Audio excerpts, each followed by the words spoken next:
In 1978, the United Nations requested the first international UFO statistics. It said that 63,144 UFO sightings were reported between 1947 and 1978, among them 33,233 in the United States, 5,792 in Great Britain, 1,287 in Germany, and 621 in Japan. Obviously, these numbers are just the tip of the iceberg. According to a recent Gallup poll, 5% of all Americans, more than 15 million people, claim to have seen a UFO. The UFO statistics registered only 1.2% of these cases. The U.S. Air Force investigated 1,147 UFO reports between 1948 and 1952. The results, 25% remained unexplained. If the apparently controlled maneuvers reported by many competent observers are correct, then the only remaining explanation is the interplanetary answer. This was stated by U.S. Air Force spokesman Albert M. Chopp on January 26, 1953. Since then, the chain of evidence for this theory has expanded immensely.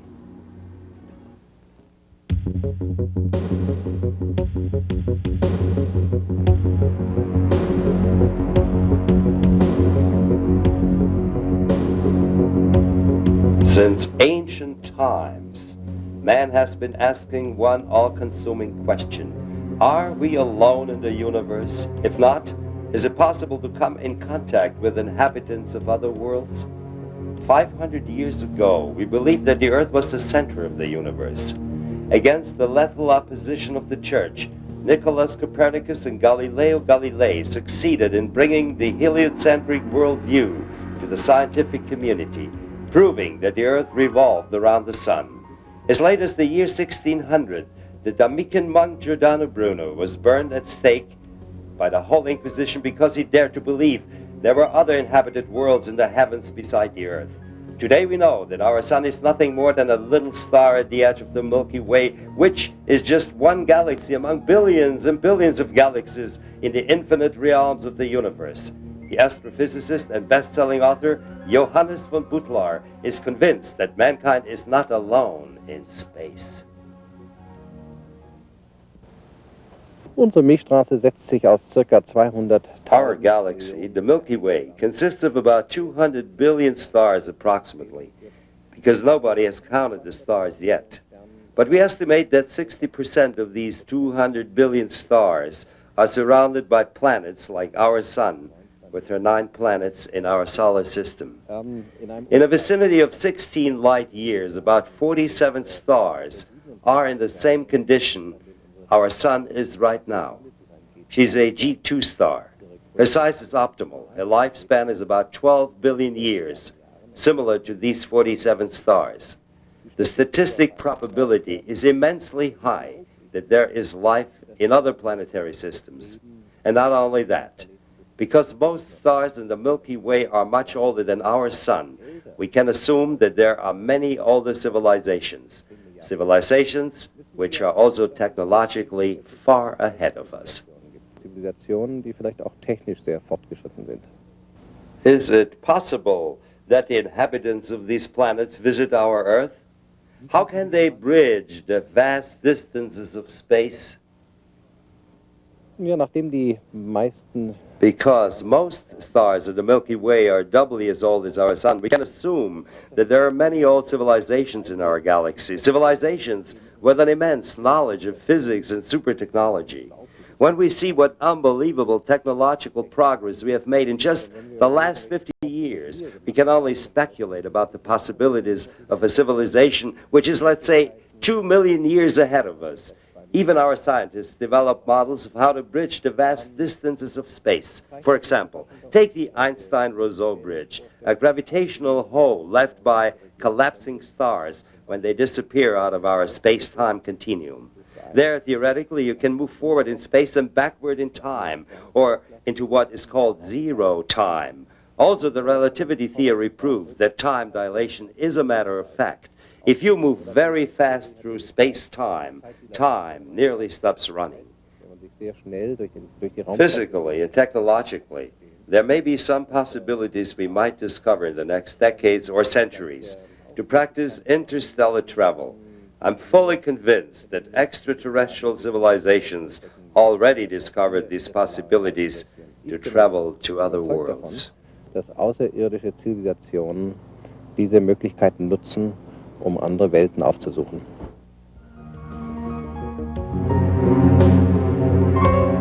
For conservative scientists, this may sound like science fiction, but in 1957, Lee DeForest, the inventor of the vacuum tube and father of modern electronics, stated that there will never be a man landing on the moon.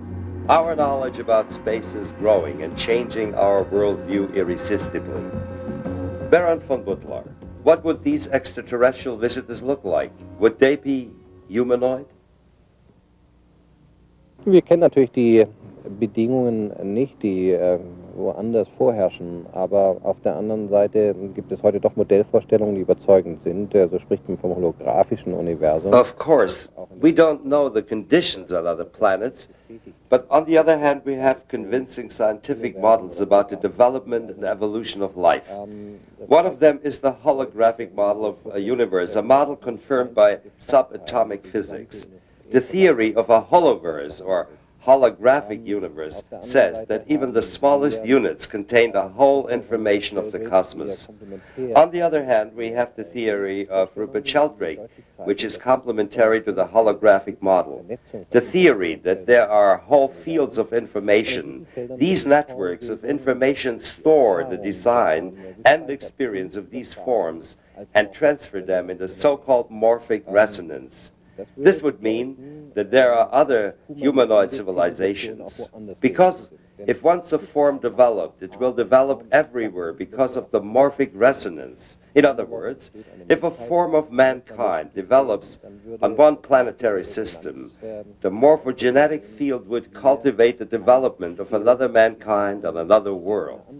Indeed, we have so many old traditions convincing us, if we investigate them carefully, that man was created because another humanoid race came to Earth and interfered in our evolution. Maybe we have to look for our ancestors not on Earth, but on another world. Eine außerirdische Art zur Erde kam, eine humanoide Art, die hier eingegriffen hat, sodass wir vielleicht unsere Vorfahren nicht auf der Erde zu suchen haben, sondern vielleicht sogar auf einer anderen Welt.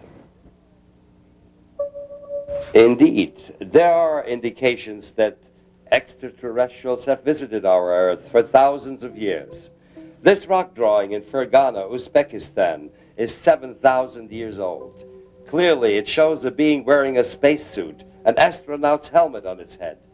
Over the scenery hovers a disc-shaped craft, a UFO. In a Japanese cave painting, people are welcoming a luminous spaceship or a group of ball-shaped craft, or the descent of an object in a spiralic course. Also, the 15,000-year-old cave paintings in southern France, showing flying discs over usual hunting scenes, so often that a French archaeologist put together a whole catalog of these Stone Age UFOs. All over antiquity and the Middle Ages, we have reports about the fiery spears, flying shields, and bloody red spheres. On a fresco of an old monastery in Yugoslavia, or here in the oldest church of Soviet Georgia, two strange flying objects are observing the crucifixion of Christ. Orientalist Zachariah Sitchin discovered hints of extraterrestrial visitations in ancient times in Sumerian cuneiform texts. Well, the books that I've written, including the one that you mentioned, which is the latest, are based primarily on the writings of the Sumerians, who gave us the first known civilization 6,000 years ago. And on their clay tablets, they wrote many tales of history and prehistory. Scholars know them, they refer to them as myths. I wrote the books on the basis of asking myself and others, what if these are not myths but things that actually happened? And if you accept the accuracy of these writings, which are echoed in the Bible, especially in the book of Genesis, the story that in essence comes out is that there is one more large planet in our own solar system. The Sumerians called it Nibiru. It comes to our vicinity once every 3,600 years, passing between Mars and Jupiter. And according to those ancient writings, people from that planet, called, as you mentioned, Anunnaki, literally meaning those who from heaven to earth came, arrived on earth for the first time about 450,000 years ago. They came here for their own purposes, and the story is a long one. In the course of being here, they engaged in many activities that are reflected in the biblical tales, including the genetic engineering process through which we, you and I, Homo sapiens, was created.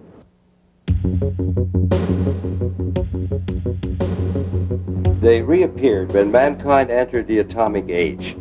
2 years after the Hiroshima bombing on June 24, 1947, Kenneth Arnold, the private pilot, reported his sighting of 9 glittering objects flying in formation around Mount Rainier in Washington state.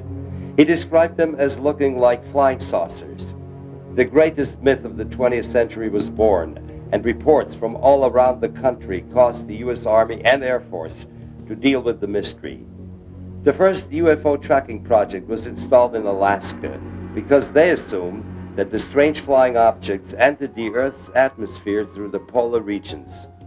The U.S. Army Air Force Intelligence ordered a special team of highly qualified technicians to install the most sophisticated equipment aboard their B-29s reconnaissance planes to retrieve the best possible data on the UFOs. They used magnetic field detectors, radio frequency emission scanners, and 16mm film cameras, or so-called gun cams, installed instead of the guns. Also, the pilots were equipped with 8, 16, and 35mm hand cameras, also press cameras, including 8x10 Fairchilds, the most precise camera of that time, using 8x10 inch wide negatives. The project was placed under the command of Lieutenant Colonel Wendell C. Stevens of the Foreign Technology Command of the Air Material Command, posted to Alaska for this mission. And my job was to supervise the team that installed this equipment, and it was also to brief the crews before they departed on their mission and tell them what kind of equipment they had aboard and how to use it and what to look for.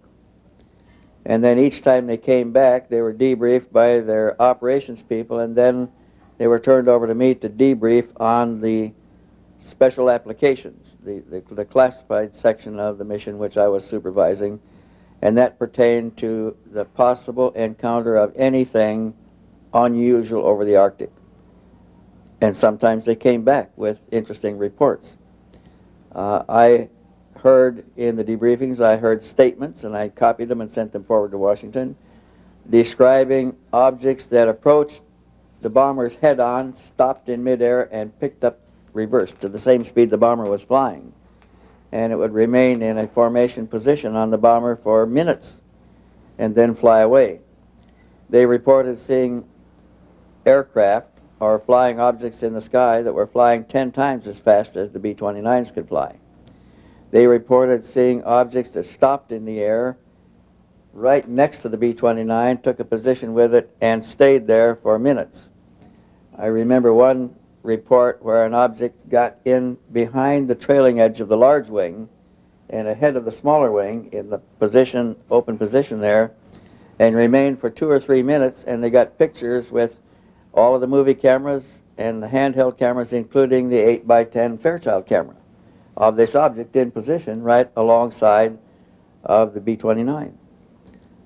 All of the data that was recorded by this special equipment, the cartridges, cassettes, rolls of film, and everything, after a mission with an encounter, was removed from the canisters and the equipment items and packed in a metal box and chained to an officer's wrist and flown to Washington that night. And this happened on a frequency of about 3 or 4 times a month for the whole year and a half that I was doing this in Alaska. How did the pilots describe these objects? Well, we had pilots describe the objects as being disc-shaped in form, completely different from any known aeronautical configuration. And they saw them in the air.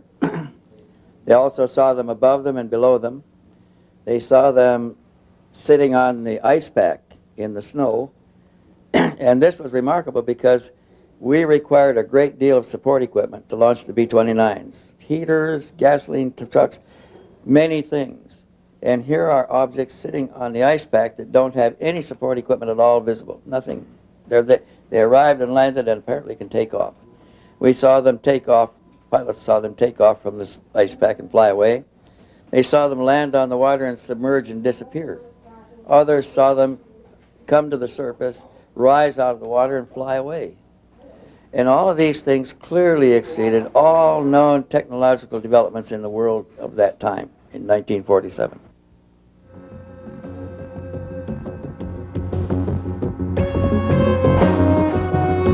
These reports gave the Air Materiel Command forerunner of the Air Technical Intelligence Center of the U.S. Air Force a precise impression of the UFO phenomena quite early. On September 23, 1947, the former Air Force Chief of Staff and the AMC Commander General Nathan F. Twining wrote this report to the Commanding General of the U.S. Air Force in Washington, D.C., classified top secret.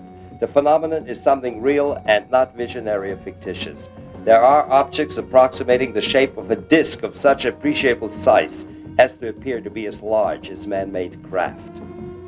As filmed in May 1964 by Dr. Daniel Fry, a rocket engineer from Maryland, Oregon, the reported operating characteristics such as extreme rates of climb, maneuverability, and action lend belief to the possibility that some of the objects are controlled either manually, automatically, or remotely, as on this film by Professor George Adamski, Palomar Gardens from 1956.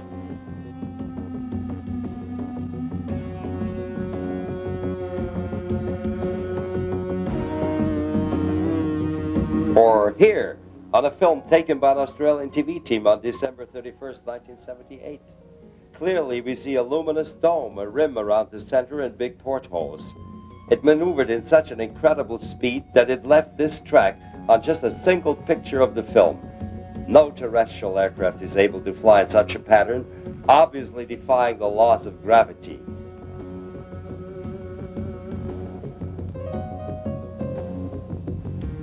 Obviously, General Twining was impressed by this. Extreme maneuverability, particularly in roll and action, which must be considered evasive when sighted or contacted by friendly aircraft. As filmed in 1966 by the Oldfields, a British couple flying over central England. Here again in slow motion, the Zeppelin-shaped UFO performed U-turns in 1/3 of a second. No terrestrial aircraft could do this.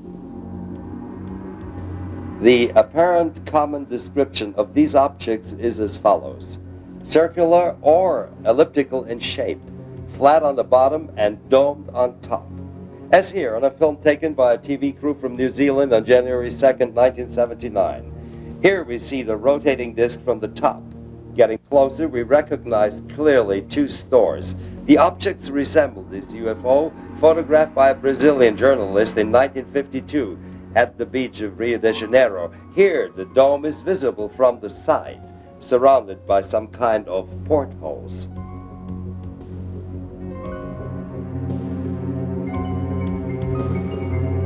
This sensational series of pictures of a dome-shaped UFO was taken by the mechanic Paul Villa on June 16, 1963, near Albuquerque, New Mexico.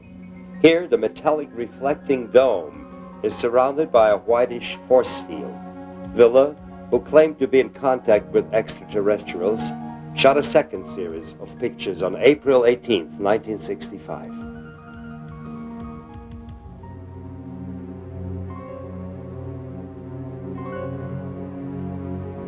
Experts say that this is the world's best UFO film. It was taken on February 28, 1965 by a U.S. government official named Madeleine Rutherford in a suburb of Washington, D.C. called Silver Springs, Maryland. The footage was taken shortly after sunset in twilight. Obviously, the object is hovering in its own gravitational field. This caused the impression that the object changed its shape. Indeed, the only explanation for the extreme flight maneuvers of the UFOs is that they are surrounded by an electromagnetically generated gravitational field with which they ride on the electromagnetic fields of the Earth like a surfboard on the ocean. A nearly identical object was observed by the British police sergeant Tony Dodd on patrol in North Yorkshire in 1978. In 1978, I was working in a police patrol car with another policeman. It was a winter's morning. In the early hours of this morning, I was driving a police car along a country lane in the North Yorkshire area, and I drove round a corner in this lane and was suddenly confronted with a huge circular disc-shaped flying object in the sky directly in front of us. The object was about much more than 100 feet away from us. It was disc-shaped with a dome, with what appeared to be portholes around the dome. It had coloured lights rotating round the bottom of it, almost like a neon sign, and it had 3 large spheres protruding from the bottom. It was an enormous thing. It was over 30 meters diameter, but it didn't make a sound. There was no sound coming from it whatsoever. But even more fascinating than that is that the whole object was glowing bright white colour, as if the metallic structure of it was actually glowing white hot. The object moved away from us at probably about 30 miles per hour, and eventually appeared to land in a copse of trees, a very large copse of trees some distance from us, but we weren't able to get to this because it was inaccessible by the road. It was a very remote spot. In the last paragraph of his secret report, General Twining quotes several reports of well-kept formation flights, varying from 3 to 9 objects. As filmed in 1980 over Hagen in Germany's Ruhr area by Mr. Mars Dahme. Since his retirement, Mr. Dahme started his private UFO tracking project, observing the sky every night with a telescope and camera from the balcony of his apartment, and filmed this cigar-shaped fluorescent object in 1980. This formation of 9 reddish glowing discs in 1979. A computer analysis of the footage we arranged at the NASA facility in Arizona concluded they are single objects more than 2,500 feet away from the camera. The possibility of reflections or a hoax can be excluded.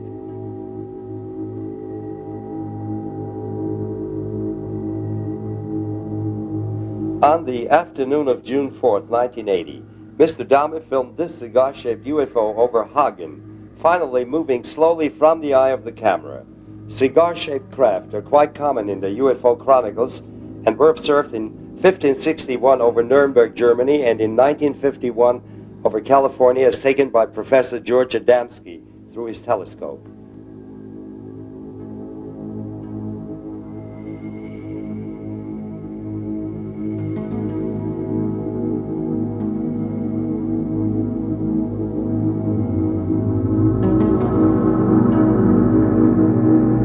In 1974, over Kobe City, Japan, and on April 3rd, 1990, over the Russian city of Krasnodar in the Caucasus Mountains, witnessed by dozens of people.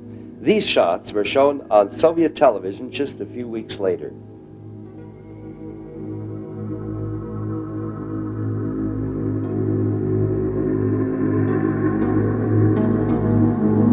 Following the recommendations of General Twining, the U.S. Air Force started its official UFO investigation project to collect and analyze as much additional information as possible about these mysterious craft, their characteristics and performance. This program was codenamed Project Sign. Sign evolved into Project Blue Book, which investigated about 11,800 UFO sightings between 1952 and 1969. One of the reports in the files of U.S. Air Force Project Blue Book came from U.S. Navy Commander Graham Bethune. While flying a transport from Keflavik, Iceland to Argentia, Newfoundland, at about 10,000 feet, this was at night, I happened to observe a little bit off of the bow, about 10 or 15 degrees on the water below the horizon, a yellow glow that appeared as though we were approaching a city at night. Since we were over 300 miles from Argentia, I knew that it couldn't be a city, that maybe possibly it were some ships lighted up, and that there were ships in the area that we didn't know about. I asked the navigator, and he said no, there were no ship plots, and that we were not close to land. So I observed it for a while, called it to the attention of Lieutenant Kingdon, who was sitting in the co-pilot seat. He observed it for a while. As we got close, within about 30 or 35 miles, the lights seemed to have a pattern. They were elongated, but it was not a circular type pattern, possibly the length of a couple of ships or 2 aircraft carriers, and the width of 2 aircraft carriers. After observing this for a while, we got within a range of, say, 30 miles, the lights went out, and all we saw in the water was a small halo. This small halo started its approach towards us, turned to an orange, to a fiery red, to almost a purplish red, and at about 400 or 500 feet below us, it stopped its movement. I had already disengaged the autopilot in order to try to go under this craft, because it looked like we were on collision course. And at that time, I noticed that it was not sitting level. The craft was sitting at an angle, about 45 degrees off the bow, and it was staying with us. So it continued to move with us for a few seconds. And of course, behind me, the additional crew was standing, and they scattered all over the cockpit. A couple were injured. Then it started its movement away from us, and at that time I could tell it was an intelligent craft of some kind, guided. It came up to take a look at us, and then it started its movement away from us. At that time, some other crew members came up, and it looked at what we were observing. I put the autopilot back on, set my course, and walked back aft, and Dr. Mosier was sitting back there, and he was a commander in the Navy at the time. And I asked him, I said, "Doc, did you see what we saw?" He says, "Yes." He says it was a flying saucer. I didn't look at it because I don't believe in such things. So at that time, I rushed back to the cockpit, and I told Lieutenant Jones, who had taken my seat, I says, "Al," I says, "whatever you do, don't tell anybody that we saw a flying saucer, because they will probably lock us up when we land." So he said, "Well, it's too late," that I had called Gander Control to see if they had anything on the radar. So at that time, we knew that they knew that we had sighted something. Also in Europe, these strange objects were located by the military. Hans C. Petersen from the Danish Air Force built the military air traffic control services of his country after World War II. As Denmark's first chief military air traffic controller, he located UFOs on radar in 1954 and ordered their interception. It was one day when one of my people in the radar called me and said, "Major," I was captain at that, "Captain, we have something on the screen which passes with a speed of 18,000 kilometers per hour. Impossible. Nothing could fly with that speed. I went out there, yes. They were passing with 18,000 kilometers per hour. All of a sudden, after some while, they did not pass anymore. They were stationary around the field. And they came and they left without we could see it. All of a sudden they were there. All of a sudden when the sweep came around, they were gone. I contacted the operations officer and the station commander. They both came out and they wouldn't believe me. I said, "Give me 4 aircraft and I'll intercept them." Okay. Sometimes there were about 20 objects around the field, and sometimes we were down to a few. It was fog. And therefore, a lot of people afterwards said, "Oh, it was inversion," but it was not. It's proven afterwards it could not be inversion, which is a meteorological phenomenon. So at 11 o'clock, I had four jets at the runway, and at 11 o'clock, the fork lifted so we could take off. And I ordered the four jets to take off. In that moment, there was 12 objects around the field. And when I said you are cleared for takeoff to intercept unidentified flying objects, 10 of them went away. Right when the sweep came back, there was only 2 left. One 10 miles north of the field, one 15 miles south of the field. I sent the 2 aircraft to the north and the 2 aircraft to the south. 2 aircraft to the north came first, and I said, your boogie, which is the object, is 12 o'clock straight ahead. 12 o'clock, distance 5 miles, altitude unknown. Do we have it in sight? Gone. Came the next one. When it came up, I said, your boogie is 12 o'clock, range 5 miles, altitude unknown. Do we have it in sight? Gone. So it was clear they could hear what I said.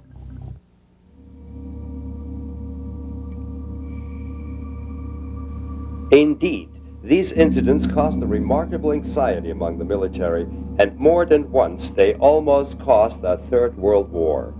As a result, in 1962, NATO's General Staff started its own European UFO study. Its final report, entitled The Assessment, was completed in 1964. At this time, Command Sergeant Major Robert Odin was assigned as intelligence analyst at NATO SHAPE headquarters, the supreme command of Allied powers in Europe. I was assigned to SHAPE headquarters in 1963. My first assignment there was with the Operations Division, and I learned of a study in progress, a high classification, cosmic top secret study that had been initiated in 1961 to determine whether there was a threat to Allied military forces in Europe. What caused this study? The study was called for because during the early 1960s, even in the late 1950s, there were incidents involving high-altitude flyovers of large circular metallic machines flying in formation at a very high altitude at a very high rate of speed over Central Europe. We learned at the time that the Soviets thought they belonged to us, and we thought they belonged to the Soviets. And we and the Soviets had almost gone to war several times over these objects. What was the meaning of cosmic top secret? Cosmic top secret is the highest security classification that the NATO SHAPE headquarters has. I believe they still have that classification level. It's the very highest level. It's above top secret.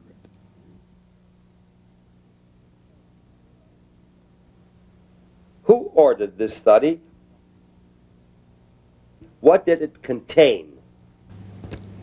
Well, Air Marshal Sir Thomas Pike initiated the study. It took 3 years. The conclusions were rather mind-boggling. The senior military officers in SHAPE headquarters were stunned by the conclusions of the study, which was called the assessment. The conclusions were that the planet Earth has been under a detailed, extensive survey by several extraterrestrial civilizations for many, many years.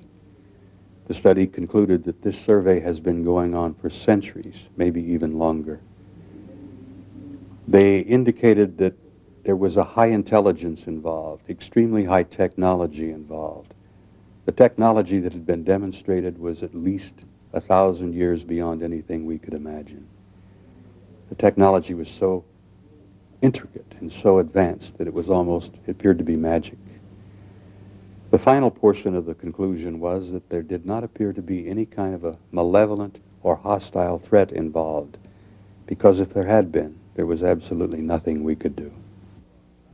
A similar conclusion was already drawn in 1948 by the U.S. Air Force. Project Sign, in time, wrote an internal conclusion that there was extraterrestrial contact. That the vehicles demonstrated a technology clearly beyond that of any known technology on Earth, and that the phenomena was real. Now, this was it's not the conclusion the upper staff wanted, because Sign was supposed to have been a public information front, and they were supposed to have helped to explain away the phenomena to keep the public from becoming concerned and alarmed. And they've done the opposite. And because they have now become a danger to the research that was being done by the upper staff, Project Sign was closed, and all the records are put in boxes. That Project Sign was right with its conclusion was already proven by a sensational discovery. On July 2nd, 1947, an unidentified flying object crashed near Roswell, New Mexico. After William Mac Brazel, a local farmer, informed the military at the nearby Roswell Army Air Base on July 7th, a secret operation was begun to assure the recovery of the wreckage. They were so unprepared for this event that the press relation officer at the base informed the press about the incident before the General Staff of the Pentagon declared it a national security matter. So it caused nationwide headlines before the official denial followed the next day. Suddenly, the flying saucer couldn't have been anything else than a simple misguided weather balloon. Well, immediately after the crash, this is the first one that happened officially. There may have been others, but this was the first one that came to the attention of the military first. And they tried to keep it under control, but this was a long holiday weekend, and the information got out. The staff people were not in their offices to protect the escape of information. As a result of this crash, where a part came down at Magdalena, New Mexico, and a part came down at Roswell. These parts were successfully recovered, and then an attempt was made to explain them away as the crash residue of a weather balloon. But because we now have one in hand, we don't know when the next one is going to come down. As soon as it was realized, as soon as they were aware of the fact that they had an entirely different craft than anything known to Earth technology, aviation technology, they notified their superiors up the line through Air Materiel Command to the Air Force Chief of Staff, who called the Secretary of State for the American government and advised him that they have an alien vehicle on our territory, properly the business of the Secretary of State. The Secretary of State at that time was General George C. Marshall, the father of the Marshall Plan. And General Marshall, by now realizing that it is truly a unique vehicle and that it may be extraterrestrial, quickly assigned 12 people, staff people, a number of staff people, let's say, including scientists and high-ranking officers, to begin an immediate examination of the event. And they did, and realizing in the process that it is now an extraterrestrial vehicle, they began to create contingency plans for the next one. And it was a result of the contingency plans that we assigned 6 prominent scientists and 6 prominent military people to a committee to manage this problem and keep it under control. And in their turn, they created security forces. They trained teams to recover these things. They established a program to keep it secret.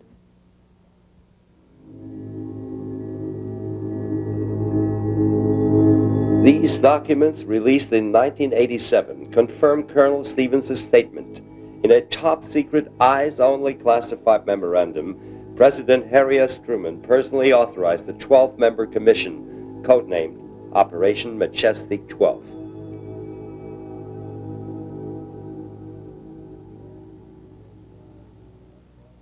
And this was in organization and in place by the time the next one happened. The next vehicle came down on the 25th of March of 1978, almost a year later, at Aztec, New Mexico. And by this time, they have the committee, they have the security forces, they have a detachment in training, they have an organization and a plan, and it happened to be based at Durango, Colorado, which was the nearest Army base of size near Roswell, north of New Mexico. And so Durango was immediately notified and went into action and provided the first security forces to protect the area where the Aztec vehicle came down. The Aztec vehicle was observed on radar when it was coming in, and so air traffic control people knew about where it landed. And they furnished the coordinates to a helicopter from Durango military base, which flew down there and identified its position, hot radio contact. Security forces were already on their way. They left when the helicopter did. And they arrived on scene while the helicopter was still there and quickly surrounded the area, kept all the people living inside of their secure area in their homes, wouldn't let them out for 3 days while the recovery operation took place. In the meantime, the 6 scientists and 6 generals had been notified to proceed to Durango, where they each went by special airplane and arrived about the same time, and a team was made up and transportation furnished, and they were driven to the crash site near Aztec, where they took charge of the vehicle on the ground and succeeded in disassembling it eventually and recovering the bodies and taking them into custody. Major Virgil Armstrong, who served for 22 years in the Defense Intelligence Agency, the CIA, and the elite unit Green Berets during the Vietnam War, witnessed the recovery operation. I received documents which said that a UFO had landed in the middle of White Sands, New Mexico proving grounds, and that this object was inert, was under surveillance, and would be kept under surveillance until they could determine whether it was hostile or friendly. It later turned out that it was friendly in that the occupants were dead, and when we got aboard there were 5 bodies. The bodies were diminutive in size, in other words 3.5 feet. The largest one was just under 4 feet. 2 of them were obviously the commanding officers because 2 of them wore epaulets on their shoulders. Later turns out that they were all male. When we flew them back to Wright-Patterson, of course, the examination, physical examination, and the autopsy, of course, revealed that they were indeed all male. This was the first one where we got a good look at the creatures that were aboard, because in the other crash, the creatures were carried away by the staff that recovered it quickly, and it was not the same team that had been established to organize this.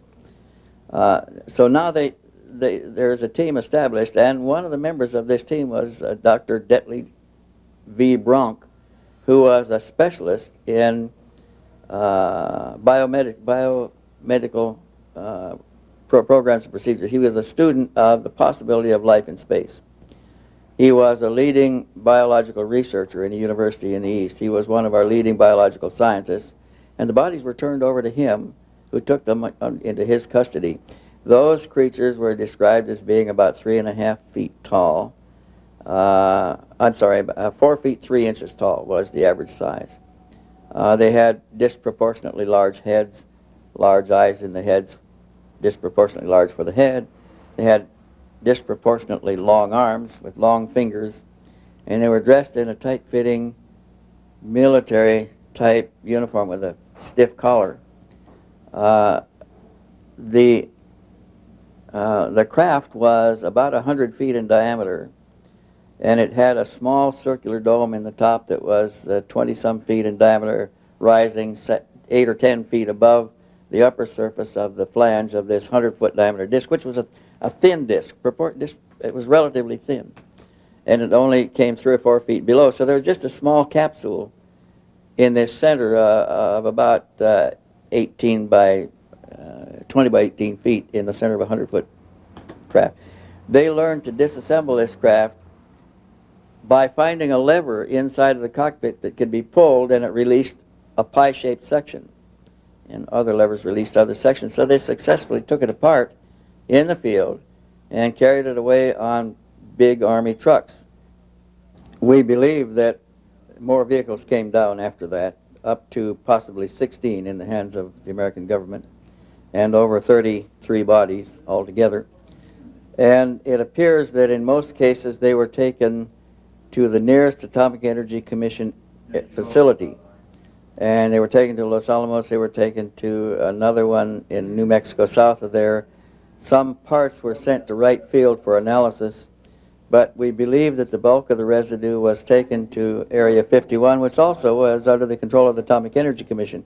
As a matter of fact, all of the crash recovered vehicles always remained under the control of the AEC, headed by Dr. Vannevar Bush and later by his successor, and I don't remember his name anymore. But they've never been out of control of AEC. And we believe that there is an extensive research facility studying crash residue in this Site 51 area, a sub-area of that called S4. And we have interviewed scientists that work there and security guards that work in the facility that tell us quite a bit about what is going on. There is a habitat there where live aliens have been taken, where we have successfully kept them alive for as much as years at a time. Physicist Robert S. Lazar worked in the S4 complex and witnessed these super-secret projects. They are actively and have in their possession alien spacecraft, and they are actively undergoing analysis and flying them. They set up and produce their own gravitational field. Just as the Earth holds all matter down, they produce that same field, but out of phase, and it repels itself. The effects that can cause, the way in which everything operates is by all intents and purposes magic. I mean, it is so far beyond our level of technology. Nevertheless, Lazar states, there are regular test flights of these crashed UFOs in the S4 area. And one of these test flights was filmed by witnesses after Lazar learned of the dates of the testing. This fascinating film shows one of these objects maneuvering near Las Vegas, Nevada, demonstrating flight characteristics as described by Lazar and so many other UFO witnesses. Incredible?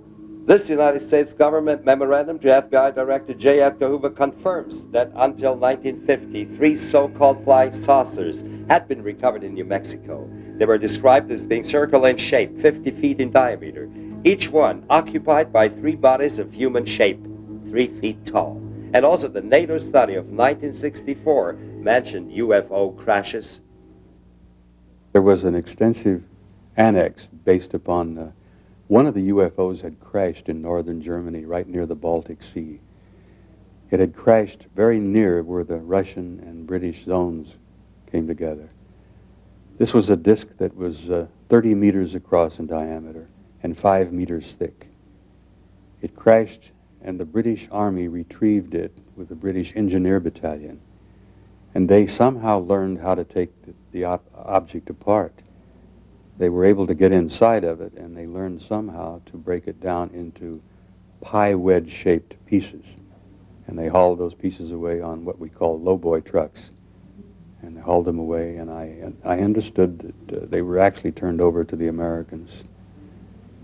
This was a crash, and in the object were small bodies, approximately 12 of them. They were small gray creatures with large heads. Where is the assessment final report today? When they concluded the study in 1964, they published 15 copies. They gave it the Cosmic Top Secret Clearance classification with an additional classification of eyes only and need to know. 1 copy was provided to the Secretary General of NATO. 1 copy was in the personal possession of General Lyman Lemnitzer, who was the Supreme Allied Commander. And copies were provided to most of the senior military representatives for the NATO alliance at that time. In 1983, the German federal government denied possessing any information on UFOs. Why are they lying? I think the German government knows full well what's going on. I think they're well aware of the assessment. And I know that there is a German agency at a very high level in the German Defense Agency that is involved with UFO research. Every major allied organization and allied nation in Europe has an office, an agency, a high-level representative who works on UFO research. The discovery of the crashed UFO was, in the eyes of the military leaders, too sensitive to become public. These documents prove that they were afraid that people would panic, fearing an extraterrestrial invasion. And also they hoped that they could benefit from the newly retrieved highly advanced technology in the arms race of the Cold War. I believe that when they say that the secrecy is necessary because it's a national security problem, I think they really believe that. And I think that it comes out of the thinking behind the war gaming with computers after World War II. We learned to fight computer wars. And in the process, we discovered that there are rules. There are certain things that you cannot do without throwing the computer war to one side so far that the game is over. And one of those things was the introduction of a new unexpected technological development. So now the UFOs represent exactly that, the potential for a new unexpected technological development. And in wargaming, we, having discovered that such a breakthrough always throws the advantage to the one who experienced the technological development. For instance, the stirrup for the French. At one time, they won a war because they had stirrups and the English did not. This becomes a great danger to any potential enemy because he has to be concerned about what the nature of that is and how much it puts him at disadvantage. In that sense, it does become a national security problem because it offers serious implications to any potential enemy who must then do something about it. And anything he does is going to be an act of war. Well, for many years, one of the reasons was the Cold War. We did not want the Soviets to know what we knew. And then later we found out that the Soviets knew pretty much about it as much as we did. The implications of the conclusions of the study were so astounding that the decision was made that they could not release this information because it would be terribly disruptive to the populations of Europe and the United States, actually to the populations of the world, that we were being surveyed by highly advanced, high-technology extraterrestrial cultures. One of the major conclusions was that one of those civilizations, the people looked exactly like we did. And that troubled the military people in SHAPE headquarters because it became quite apparent to them that these aliens could put on a suit and a tie or sport jacket, sit next to you in a restaurant, sit next to you on a bus, or walk up and down the corridors of SHAPE headquarters and you'd never know. That troubled the generals a lot. At a conference in the Pentagon, the Central Intelligence Agency decided to pass, to quote verbally from the release protocols, a broad educational program integrating efforts of all concerned agencies with two major aims, training and debunking. The debunking aim would result in reduction of public interest in flying saucers. The armed forces received the order to collect and evaluate UFO reports and to release only misleading explanations to the public.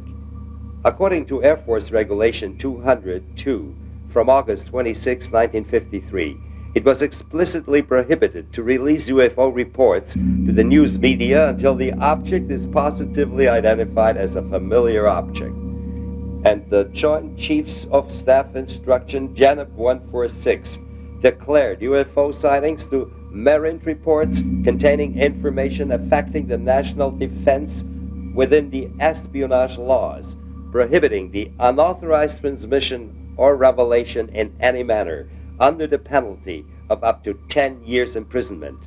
Commander Bethune experienced the further handling of UFO reports. To my knowledge, there was no thorough investigation made. When we landed at Argentia in Newfoundland, an Army intelligence officer, a captain, was sent to interrogate us. He interrogated us, and he made a report that I learned later was sent to Wright-Patterson. When we arrived at the Naval Air Station Test Center, Patuxent River, Maryland, outside of Washington, again, we had Navy intelligence to interrogate us, and we had to write a description ourselves and a report. And of course, that was submitted through channels to the Navy in Washington, which I later found out then went to the Air Force.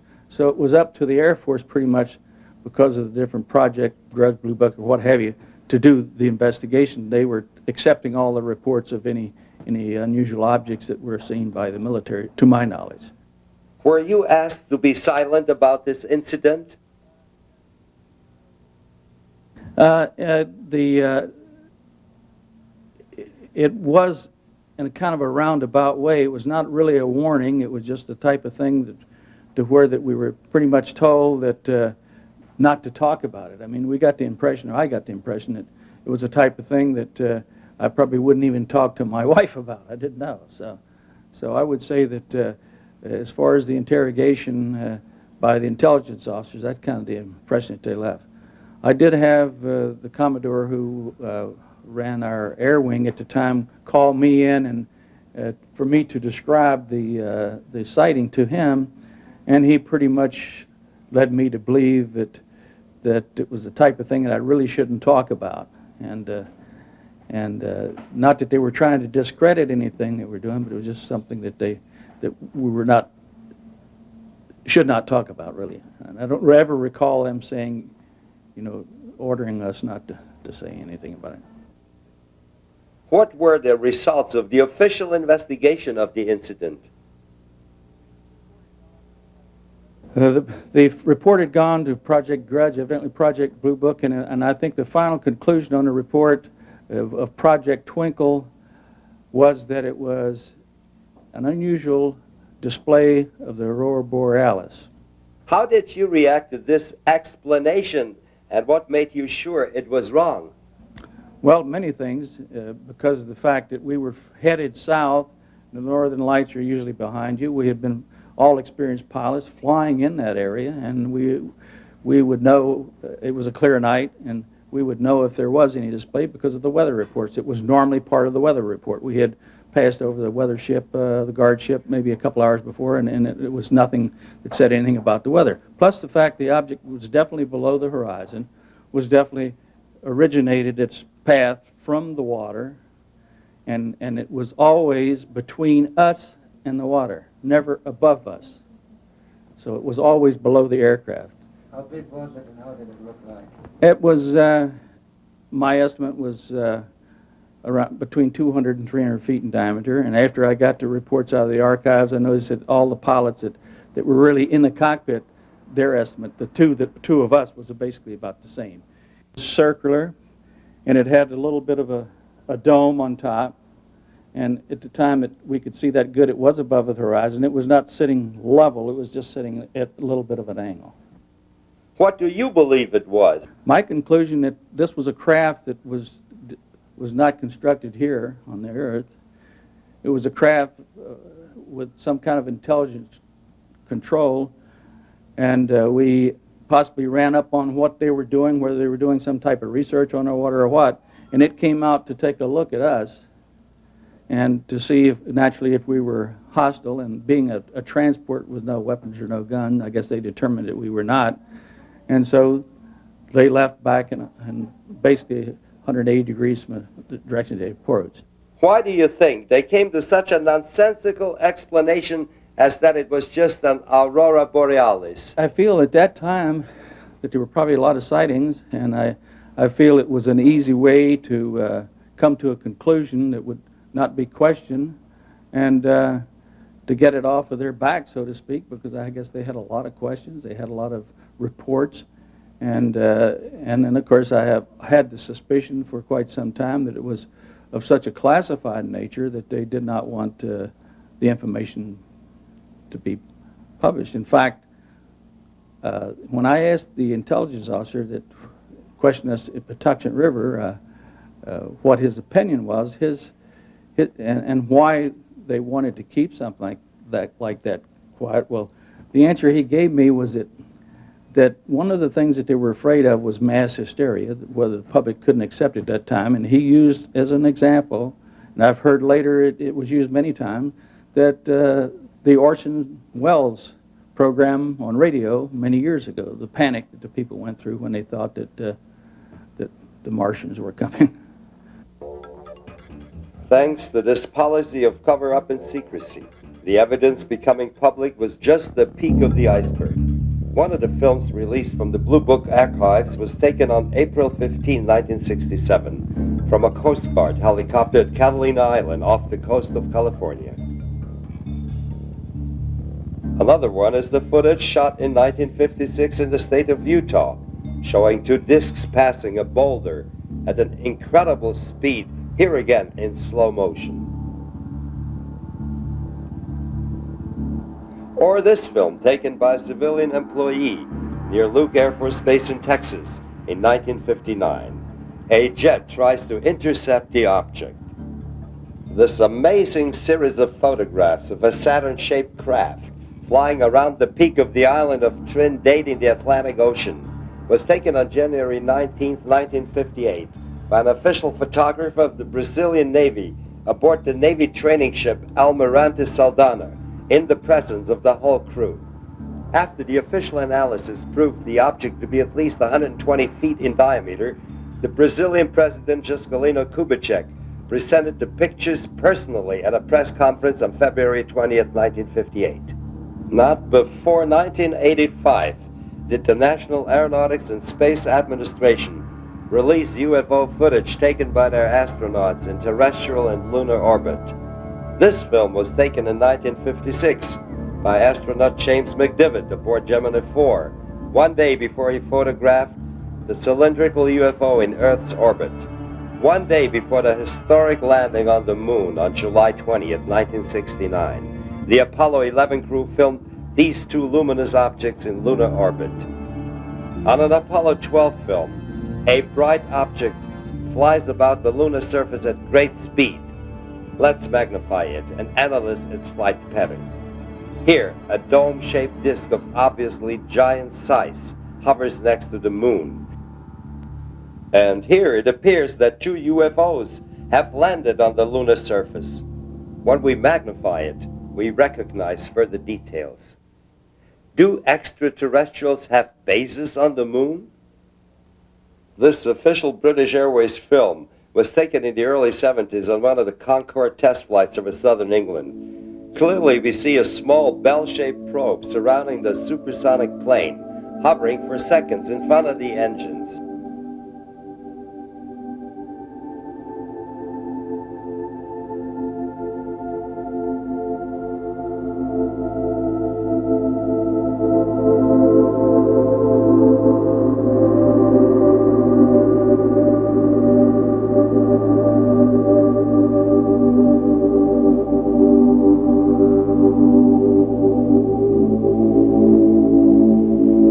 Also, in the once Soviet Union, the UFOs created much attention. The famous test pilot Colonel Dr. Marina Popovich collects reports of her fellow pilots about UFO sightings. 10 лет назад еще эту тему высмеивали. There are many examples. I got hundreds of letters from pilots. Altogether, I know of about 4,000 such reports. I received one letter from Vyatkin, one of our test pilots, and I met with him. He flew one of our MiG-19 interceptors when he had a strange encounter. He had just reached an altitude of 15,000 feet when he had the impression that his aircraft collided with something and started to spin. The MiG-19 is a very strong aircraft. The pilot went further down and tried to win altitude, but again he was pressured down. He tried it a third time when he saw a beam of light, a silverish beam, coming from a large object, and he realized it was a UFO. He turned around, flying in a circle, and went in for a landing. He was very emotional after that. We can just assume how much UFO evidence is being held back from the public. But we get quite a good impression when we study the latest events on the Caribbean island of Puerto Rico, the so-called 51st state of the USA, a quasi-colony without the right to vote, investigated by the local journalist Jorge Martin. There have been many incidents in which UFOs have been seen over inhabited areas by many people, and at the same time military aircraft such as AWAC radar planes, or maybe even as explained by the witnesses, F-14 Tomcats, jet fighters, or some aircraft from the Puerto Rico Air National Guard that have been seen chasing these objects. In some occasions, there have been some incidents in which people say there seems to be some struggle between the UFOs and the jet fighters, and in some occasions, military personnel has been seen in these places checking the situation. This happened in December 28, 1988 at 7:45 p.m. The people of the area of Cabo Rojo and Lajas, two towns to the southwest of the island, that night saw a very huge ball of blue light, as we see here in the drawing, that was flying over the Sierra Bermeja Mountains, a small ridge there where many of these incidents have been happening in Puerto Rico.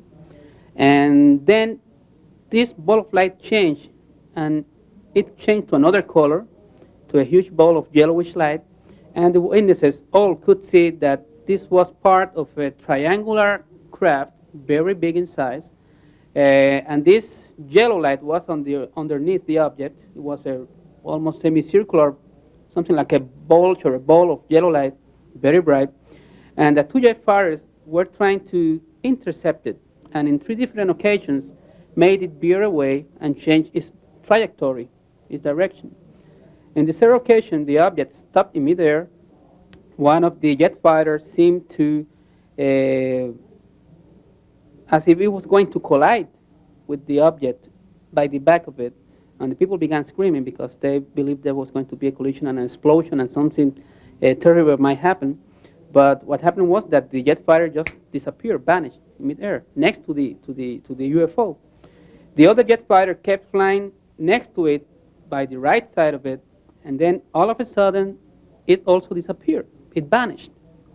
The UFO then came back again, turned around, flew over an area known there as the Saman Lake. It's a small pond surrounded by many palm trees. And over these palm trees, I would say at about an altitude of 100 feet from the palm trees, it divided itself, this huge triangular object, into two different objects. It split with a luminous explosion, a soundless explosion, a very bright light. And both parts of the craft, one flew very fast to the north and one flew very fast to the east and disappeared. There were other witnesses that say that there was a surjet fighter that was checking on the situation from a distance. But when that pilot of that surjet fighter saw what happened, apparently he tried to flee the area, and three small balls of red light came out from the UFO and began chasing it, and they disappeared to the north. They don't know what happened to this surjet fighter. How many witnesses followed this event? Up to now, more than 100 witnesses. What are your conclusions? Well, this incident did occur. It's a very important one. When you have more than 100 witnesses that describe the same scene to you, they make the same drawings to you, what they saw. All the details fit with all the descriptions. And we have other information due to the investigation we made. For example, that this jet craft must have been from the Navy of the United States, because that day the Puerto Rico Air National Guard had no airplanes or any air practices in the area. And Roosevelt Road Naval Station in Ceiba, a principal base in the Caribbean from the U.S., did have some air practices that night and personnel in the area, even though they denied it. But the FAA, Federal Aviation Administration in San Juan, confirmed to us that there were practices from Roosevelt Road Naval Station there. A similar triangle-shaped UFO was observed and filmed by hundreds of witnesses in March 1990 over Belgium. Two F-16 fighter jets tried to intercept the UFO. The pilots reported that the object increased speed in just 3 seconds from 200 to 850 miles per hour. Mr. Martin, are there any official statements regarding the incidents in Puerto Rico? As a matter of fact, due to the situation happening in the southwest of Puerto Rico, it's all around the island, but in the southwest it's more obvious, more visible, because of the many incidents that are happening there constantly. And it's a heavily populated area. The police and the civil defense and the authorities began a very intensive disinformation program, trying to ridicule and to make everything seen as a lie, as fabrication by those people who were informing all of this. But fortunately, after they began doing this, especially the Civil Defense Agency in Puerto Rico, a source of ours gave us this letter that was sent secretly by the state director of the Civil Defense Agency of Puerto Rico, Colonel Jose M. Enoya, in which he states clearly that the situation is real, that they are keeping an eye on the situation and investigating everything, just to be sure that what is happening and these sightings and this incident with UFOs and USOs, unknown submerged objects also, because they come out from the sea and into the sea. Many people have seen this happen there. It's not a threat to the security of the people of Puerto Rico on the Puerto Rican territory. As you know, something that doesn't exist can be a threat to anyone. There's also another thing. He says here that several agencies of Puerto Rico are involved in the investigation secretly, the military, the Radio Observatory of Arecibo, and they have always denied for many years that they had anything to do whatever with the UFO situation, and it's stated here by him that they do have something to do and they are checking on the situation.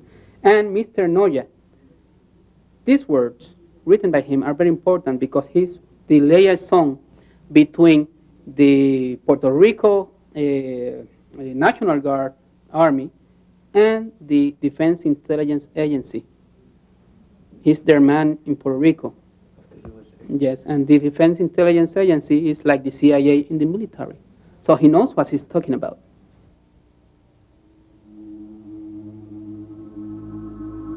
On the morning of May 14, 1988, Amaury Riviera, a young man from Puerto Rico, photographed a giant disk, followed and circled by two jet interceptors. What makes the sensational pictures even more interesting is Riviera's claim that he had contact with the occupants of this UFO. Hello, my name is Amaury Rivera. I live in Puerto Rico, and back in 1988, I was working in a nightclub, and there was a musical group there. One of my cousins wanted me to photograph the musical group, and she loaned me a camera with some film. On my way back home, I encountered two small beings, two small strange men, which I didn't think were men from outer space. And they took me somewhere where there were other people besides myself, other human people, like from Puerto Rico, I guess. From here, another human being showed up. He claimed to be from a distant planet. He was dressed in black. He had a dark skin, but he was not a Negro. He had a long black hair up to the shoulders, and he spoke to us with the mouth, verbally, and no telepathic speaking. He showed us various projections, which looked very real, the projections, and he informed us about a whole bunch of things that are even still incredible to me. Then they returned me to... What did this holographic projection show? The holographs were mainly, the first one that I can remember was like a short trip through space. We saw where he came from, where he's said to be from. We saw his people, we saw the houses that they use. And the second one was about a meteor or a rock falling to Earth in the near future, which is going to cause a lot of havoc in the world. This would fall, it's going to fall in very near the Caribbean, Puerto Rico, and those other small islands, but it's going to affect the whole world, not just Puerto Rico. The last one is that they projected was showing us how there was only going to be one government on the planet Earth. They'll be living on some sort of artificial island that's going to be floating in the middle of a dark, black, dirty sea.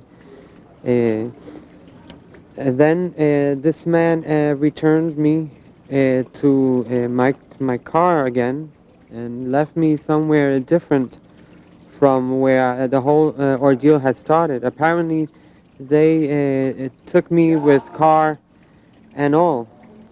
After this, at this given time, I heard some jets in the sky, and I still had my cousin's camera, and I took the pictures, 4 of which I'm making public nowadays.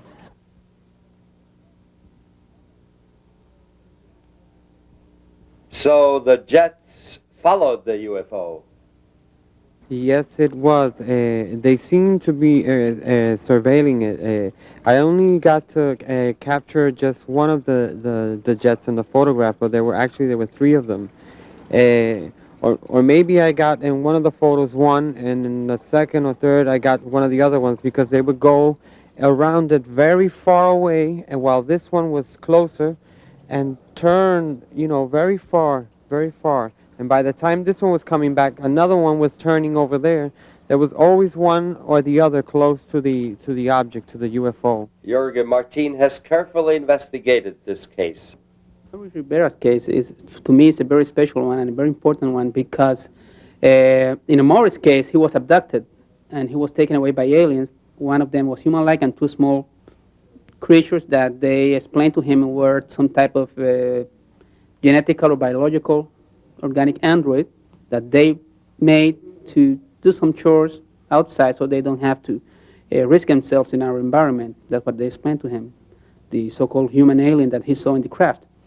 And it's important also because of the evidences that he has on the case, because when he was released, he had a camera with him, and he was able to take pictures of the object that apparently had abducted him, the craft, flying saucer type, and also some jet fighters from the United States, excuse me, F-14 again. In most of these cases in the island, F-14s are involved with these situations of chasing and harassment and checking on these objects when they are seen in the different areas of the island. And he was able to get them in those pictures together. So this clearly, when you see those photographs, it's obvious that the government has been lying for many years, because there's the UFO there, and there's also the jet fighters dealing with the situation, which they denied for more than 40 years. It's there. Were you able to locate any other witnesses? That's what I was going to explain at this moment, Michael.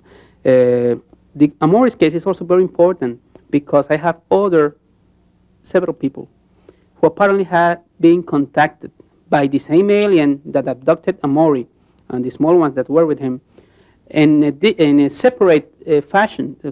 They have nothing to do with Amori's incident. This being, this human-like alien, is contacting people all around the area of the southwest of Puerto Rico. I have people from the town of Yauco who seem to have been contacted by this man. I have this fisherman, Andres Maldonado, who I got in contact with Amori because he told me several things Amori had told no one before, only I knew them, about the name of the alien and all the details that he was using to check on the people who really may have been in contact with the same being the night he was abducted, because there were about 14 other people there in the craft that night. And when Maldonado told me all this information that he couldn't know because he was not involved with the Morris case, I got them together. And at this moment I have about 3 different people who seem to have been in contact with the same alien. So they are doing something, and they are getting in contact with more and more people and preparing people for something. And this is very important because all this corroborates Amori's incident also. Other witnesses contacted Amori himself. So far, between 1988 and 1992, I've been able to localize 7 of these people. Because I've gone on different TV shows and different articles, and I've always been asking if anybody remembers anything similar happening to them, and that year, during that time, Mother's Day, to please get in touch with me. And I have gotten in touch with hundreds of people, but out of the hundreds, 7 definitely were there with me. I still have 7 to go. Maybe I'll never find them. Maybe they'll see this. You investigated the Rivera case, Colonel Stevens. What was your impression? Well, of course, Jorge Martin took me to meet Jorge Rivera, Amaury Rivera, shortly after I got there with the Mexican team to study some phenomena in Puerto Rico. And when I first met Amaury, he was very reluctant to describe his case because it still frightened him to think about it. And it took some time before we could develop enough confidence where he was comfortable talking to us about the case. But he would still tremble when he thought about it. He would turn pale. He'd become weak. He was frightened. But he has now reviewed the details and the points in sufficient length and depth that he can face the experience without the trauma, which he has learned to do. And today, or yesterday, we saw for the first time that he is able to manage his emotions well enough to describe that contact in considerable detail. You carefully analyzed the Rivera photographs. We took the pictures, yes. We took the pictures taken by Amaury Rivera to a NASA consultant facility in Scottsdale, where we put them through a computer analysis using the latest state-of-the-art equipment. And we found that both the disc-shaped craft seen in the photographs and the aircraft are considerable distance from the camera, between 3 and 5 miles. We discovered that the jet fighter was moving and that the disc-shaped craft was moving relatively slow or not moving at all. We discovered that the ambient light conditions were correct in all respects. We were able to eliminate montages, paste-ups, reflections, models, all kinds of forms of technical manipulation of photographs, and we had to conclude that the pictures were real and that they were exactly as described by the witness when he took the photographs. Noch dazu wurde Amaury Rivera eingeschüchtert und unter Druck gesetzt, seine Fotos herauszugeben. Well, a short time after the incident, 3 men showed up at my home in Puerto Rico, and one of them stood in their car downstairs, and they claimed to be from CIA, and they handed me 2 pieces of paper, which I was so nervous I couldn't really read, but I remember seeing the letter CIA, which is the intelligence agency from the United States, and they said that it would be easier and better for me if I handed them the photographs and the negatives, but they did not say, you know, what photographs or what negatives. They didn't specify, and I just told them that I did not know what they were talking about. And they said it would be easier because we have an order to register your house, to look through your house. And I said, well, go ahead, be my guest and look. And they looked, but they couldn't find them because I had hid them very well. Morris' case was not an individual case. Well, the results are in the sense that this really is happening. There's a pattern that fits in all these cases. Most of the persons involved are women. I would say that 5-to-1, women advantage men, if we can call this an advantage, in being abducted by aliens. Most of the abductions are made by the so-called small, big-headed gray creatures, or reticulians, or whatever they are being called at this moment. And the pattern also fits with the cases in the United States and other places in the sense that they seem to be doing something with genetics. They're very interested in our genetics, in the reproductive system. There's an angle in all of this that has also to do something with spiritual development of man, and so forth. Pat Mercatilia has been investigating cases of UFO abductions on a scientific basis for 10 years. An abduction is an occurrence which people report where they have a vivid dream of being terrified to death of something chasing them.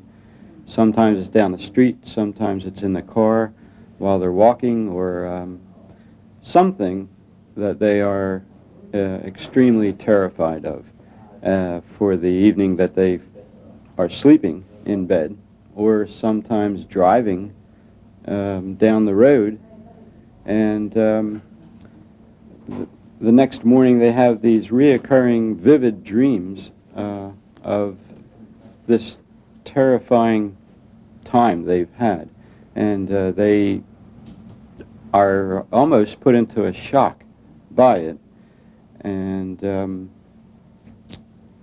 they don't know who to turn to tell about it, so they keep it locked up in their minds, and it begins to deteriorate their health in a lot of cases. Sometimes people have kept it in their mind for 20 years without being able to tell anyone about it because of the feeling that they would be ridiculed, or their sanity may be questioned by revealing what they have experienced. How do you handle these nightmares? Yes, we have perfected that, and they go through a hypnotic regression, we call it, where the doctor puts them into a relaxed state, and in this state they are able to totally relax, and in that manner begin to remember the entire incident, and much more clearly than normal. One of the victims of a UFO abduction was Maria Rosario from Puerto Rico. I want to start saying that what was happening to me, it is very important, and it is very real, and it is not different of what is happening to many women, at least at the island of Puerto Rico. I want to say that this is important because it's our lives is going to change.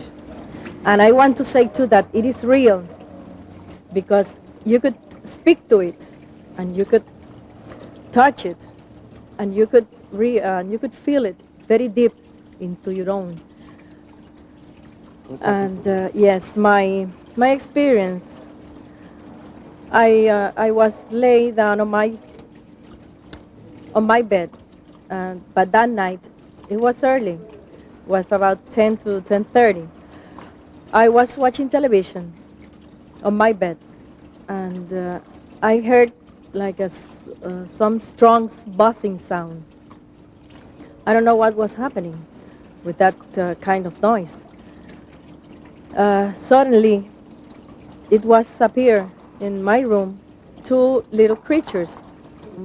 Then I was paralyzed, and I was out of conscious.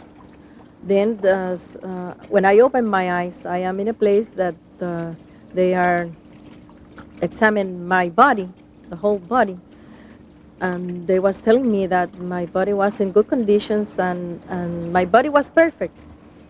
So they make an exam, a gynecological exam, and they take out some kind of a piece from my left side ovary. So I would say that that's by the first time, the first thing, what happened. Then the second time they came in the same manner, the same way. I lost my conscience again, and when I opened my eyes, I am in a place that I describe this place like Cabo Rojo.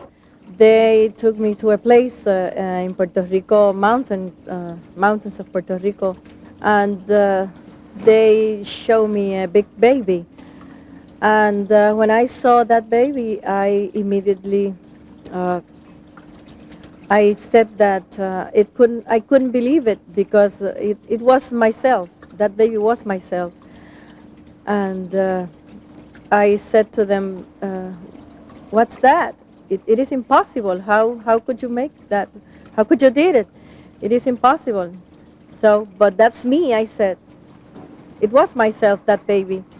Do you believe the aliens cloned you from your genetic material? Yes, from my genetical material. Yes. Because I could feel that baby myself. And she was a girl. And That's the way I feel it. I feel that baby. That baby was myself. Did they tell you why they created this clone? Why? I think because they need to implant very, very soon some kind of life in our planet. Yeah. And why do they want this? Well, that's a little difficult for me to explain it now. I have information that I cannot remember, and I have another information that I am not going to tell to anybody. But I think that this kind of life is going to be implanted in our planet very soon. I don't know how soon, but very soon. In other cases, the witnesses related how a small spherical object was implanted through their nose. Pat Mercatilla took these reports about alien implants seriously. He subjected his clients to a magnetic resonance imaging and CAT scan of their brains, leading to the same result in all cases. A foreign body was detected in the skull within the nasal tribunates, about 3 millimeter in diameter. Evidence of the alien contact? Colonel Stephen investigated some of those reports. Yes, we have reports of direct dialogue with alien extraterrestrial beings seen aboard spacecraft. And the contact is usually made in the language of the witness, which to me indicates a substantial project preceding this to learn the language to make the contact. In the few cases that I've been able to examine in detail, I find that the study may have taken years before the contact was made and before they know enough about the contact to communicate with him intelligently. Is there any evidence for these contacts? Well, the one that I investigated for 5 years in Charleston, South Carolina was that kind of a case. It had substantial proof. There were dozens of other witnesses. There were recordings of the sounds of the spacecraft. There were pictures taken by others beside the principal witness. It was watched on radar by the air traffic control people and by military radar and by the radar in the noses of transport airplanes. It left marks on the ground. It took the witness aboard and repeatedly returned to the witness. The occupants even went into the witness's home at one time. They gave him a metal object as a kind of a recognition of his overcoming his fear of those creatures. What kind of information was given to the contactees?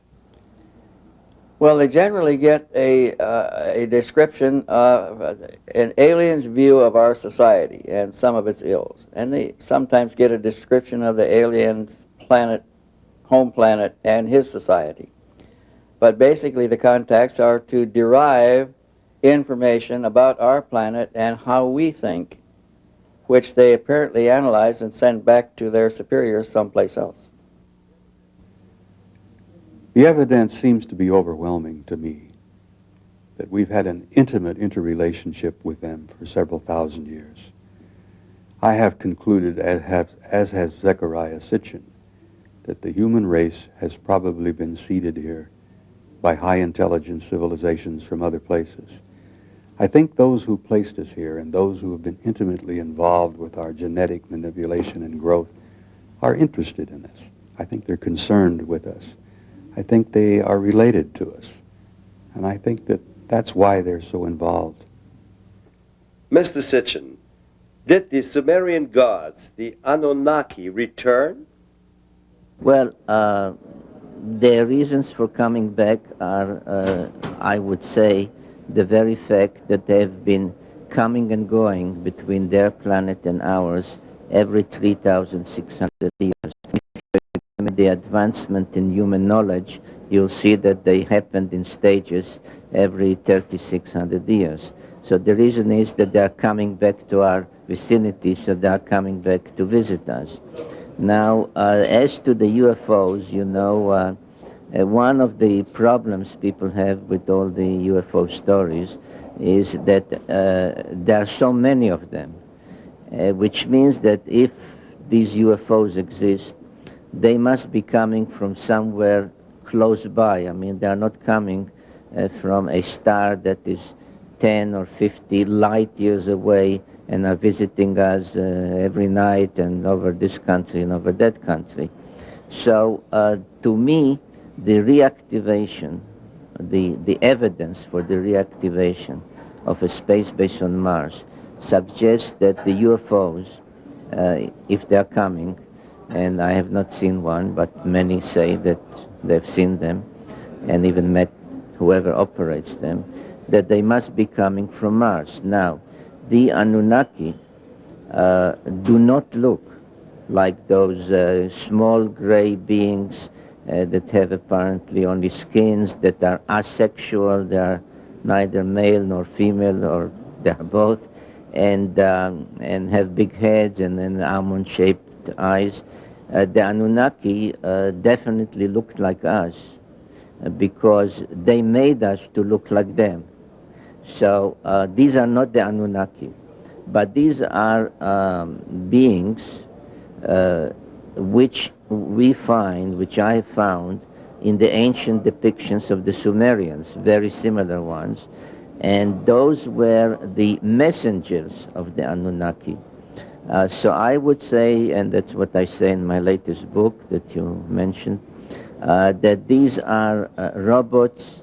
You can call them hominids or any term that you want to use, that are intelligent enough to operate these UFOs and who are on a scouting mission to see what goes on Earth, because in previous occasions when the Anunnaki were coming and going, including the one that we know from the Bible as the story of the deluge, the great flood. Indeed, the signs are multiplying. Since the beginning of the 1980s, strange patterns appear in the grain in connection with UFO sightings, increasing in numbers and complexity. Are they messages of the alien intelligence? They're certainly trying to tell us something, I feel. These are messages. My own personal view on it is, my own personal feeling about this is that they are telling us that we have reached the point of no return with the contamination of the planet. We have got to act now. If we don't, we will have gone too far and it will be irreversible. I feel this very strongly, and this is the message I think they are trying to put to us.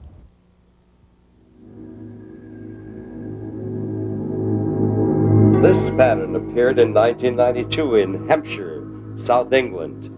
It shows two worlds in connection with each other, and below a Sumerian symbol meaning the nobles with their flying starships. I'm in no doubt whatsoever in my own mind that these formations are being created by UFOs. There is always an increase in UFOs before the crops formations start to appear. One goes with the other, and it has done for several years now. When you get an increase in UFO sightings, the crop circles start to appear. There's a great deal connecting these flying objects with the corn formations. Were UFOs filmed or photographed over crop circles? Yes, there have been 2 or 3 instances to my knowledge where people have actually recorded on video camera strange disc-like objects flying around the cornfields at about the height of the ears of corn. These show strange, brightly glowing lights, small ones, actually interweaving in and out of the corn. They jump over hedges and continue in the next cornfields, and certainly give the impression that they are intelligently controlled. Everything indicates that we are facing the next step in the approach between man and extraterrestrials. An upcoming event of far-reaching implications as has never occurred before in our history. More frequently, Entire cities or suburban colonies saw strange objects, as here near the nuclear plant of Greifswald, in what is now the former East Germany, in August of 1990. These amateur videos were taken by Dr. Ludmila Ivanova, a nuclear physician belonging to the Russian personnel of the nuclear plant. It's developing fast. There is an increase in the numbers, there is an increase in the complexity. Everything seems to be gaining momentum. There is an increase in UFO sightings. I feel very strongly that this thing is coming to a head and something is going to occur before very long. I feel certain about it. One of the conclusions of the study was that there was a program or a process of some kind taking place. There seemed to be some sort of a planned and organized procedure unfolding. They had evidence from the study that this phenomenon had been going on for a very, very long time, and there seemed to be some kind of an intelligent plan involved. They never were able to conclude what that would be, but that was quite a concern to the senior generals, because they didn't even at that time know what the motives were for these extraterrestrial intelligences. What is your personal conjecture? I've been studying this phenomenon for over 30 years, and I'm convinced that we're reaching a point where not only do we have to educate the people of the planet, but I think the aliens themselves are going to make themselves known before too long.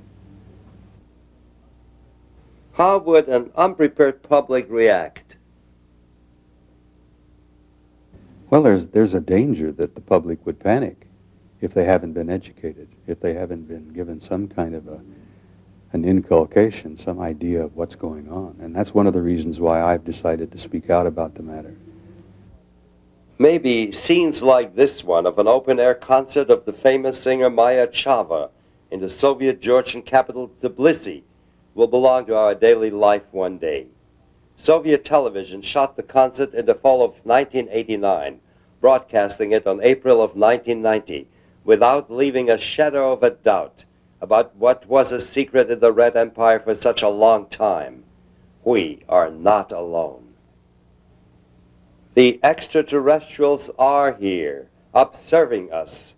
And, indeed, the contact with them could be the greatest chance of a golden future for mankind.